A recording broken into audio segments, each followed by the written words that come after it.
Ar pastebėjot, kad prie šventinio stalo giminės kartais jūs testuoja?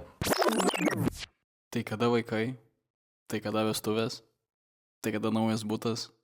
Ir mes, žinoma, nusišypsom iš mandagumo. O viduje tuo metu kyla įtampa ir kūnas įjungia fight or flight režimą. Tokiuose situacijose gali padėti trumpa pauzė.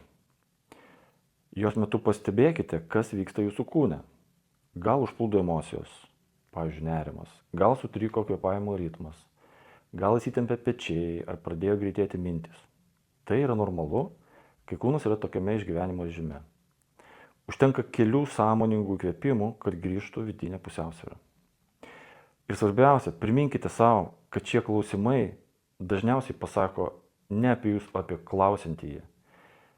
Kai nustojame juos priimti kaip spaudimą, nes tai yra tų žmonių fantazijos ir įsivaizdavimai, kaip pasaulis turėtų atrodyti, jie praranda galę mūsų žeisti. Nereikia keisti giminaičio, užtenka pakeisti santykį su savo emocijomis ir požiūrį į aplinką.